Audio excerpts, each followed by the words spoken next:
D'après la CEDEAO, avec l'impact du Covid-19, le nombre de personnes en crise alimentaire et nutritionnelle en Afrique de l'Ouest pourrait passer de 17 à 50 millions entre juin et août 2020. Les populations sont aujourd'hui confrontées à des difficultés d'accès aux marchés alimentaires, à un début de hausse des prix, à une baisse de la disponibilité de certaines denrées de base. Que l'Afrique faisait déjà face à beaucoup plus de problèmes, à beaucoup plus d'enjeux, enjeux sécuritaires, enjeux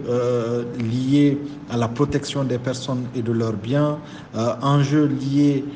aux questions de sécurité alimentaire, mais aussi des problèmes tout simplement de gouvernance qui accentuent l'impact de ces crises que l'Afrique traverse. Selon le rapport diffusé par le Club Sahel de l'OCDE, le nombre de personnes en situation de crise alimentaire au Sahel est estimé à 11,4 millions de mars à mai 2020, comparé à 4,8 millions pour la même période en 2019, soit une différence de 6,6 millions de personnes. Donc il est important aujourd'hui pour nous de nous ressaisir et de nous dire que la solution à laquelle les pays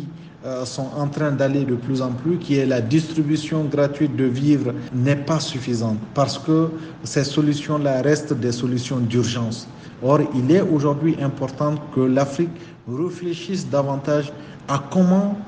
faire en sorte que nous ne puissions pas subir les crises, mais que nous puissions, bien entendu, être proactifs, puissions anticiper ces crises-là. Dans la région, de nombreux pays ont pris des mesures pour soulager les personnes les plus vulnérables, à l'image du Sénégal qui a annoncé un fonds de 1 000 milliards de francs CFA, dont 50 milliards de francs CFA, soit 5%, sera destiné à l'achat de vivres.